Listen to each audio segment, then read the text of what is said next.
Assalomu alaykum, hurmatli Oqsaroyning podpischiklarini. Xudo xolasa yine bir xonadonimizni eshiklarini bitirdik. Mana 1,5-2 bitirib berdik. Bo'rtma shtab deb aytiladi.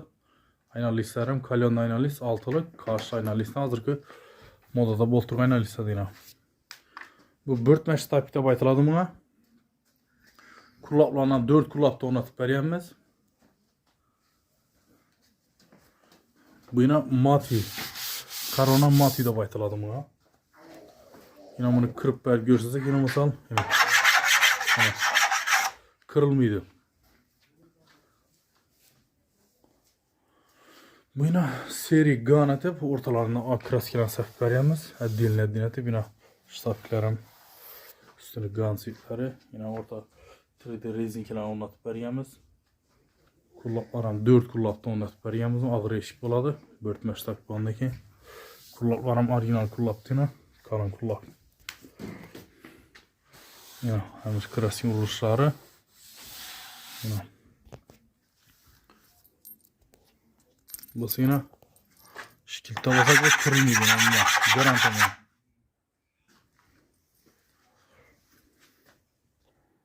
Bu yine 92 ohm oldu. Bariksen 92 bu 1,22 ohm bunu aynalatıp verdik. Bunu girever zalı eşkine onatıp verdik.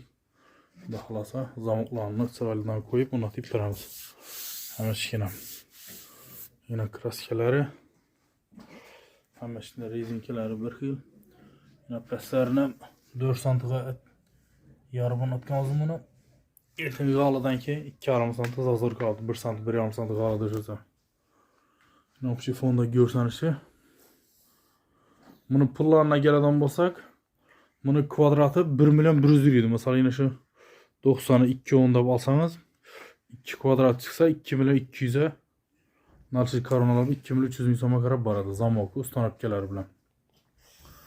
Belki eşkimizi alalım olsak bu aynalisi için ettiğini 700.000 som koşarak dapelnetildi.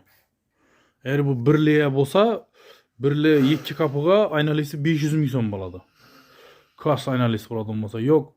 Aynalisi gerek miydi derseniz şu 1.100.000 kvadratın içinde getirdim ona meşki. Nanışıkları, karonaları hem meskin sıraylı onatıp veremiz. Rezinkeleri bilen duradı sıraylı bulup. Yine bunu şu fonda görsenişi. Kime şimdi işlerimiz makul boladan olsa telefondan melez yazıp kaldıramızı Telegram grupumuza taşıyımız.